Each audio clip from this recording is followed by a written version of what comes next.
Our consulting editor Rajdeep Sardesai is joining us for more on that story. Rajdeep, a big outreach by the Congress party just in the eve of elections in the big important state of Uttar Pradesh.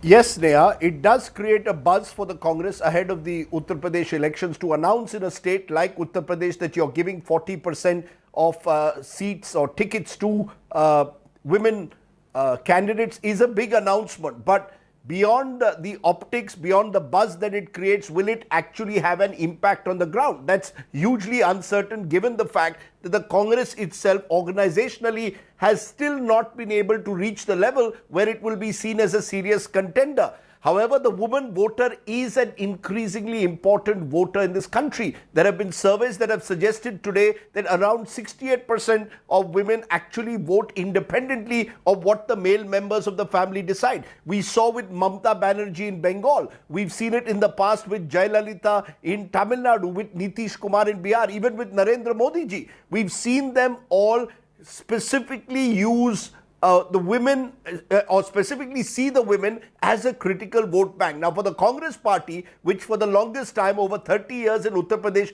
has been caught between the Mandal Mandir politics dominated either by the BJP on one side or the SP, BSP on the other, what is that vote bank that they can reach out to? Now, with Priyanka Gandhi Vadra as their mascot, maybe they see the woman voter as a potential vote bank cutting across the class divide.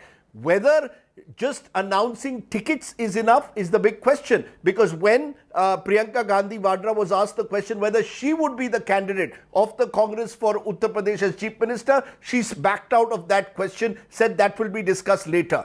That could be the potential game changer. However, for now, at least the Congress has a talking point and can attempt to get into the conversation in UP. Most opinion polls believe that the Congress is still a single-digit party in Uttar Pradesh. They only won 7 seats in 2017 Vidhan Sabha, just 1 in 2019 Lok Sabha. But when you make an announcement like this, at least in a state like Uttar Pradesh, it creates a bit of a buzz.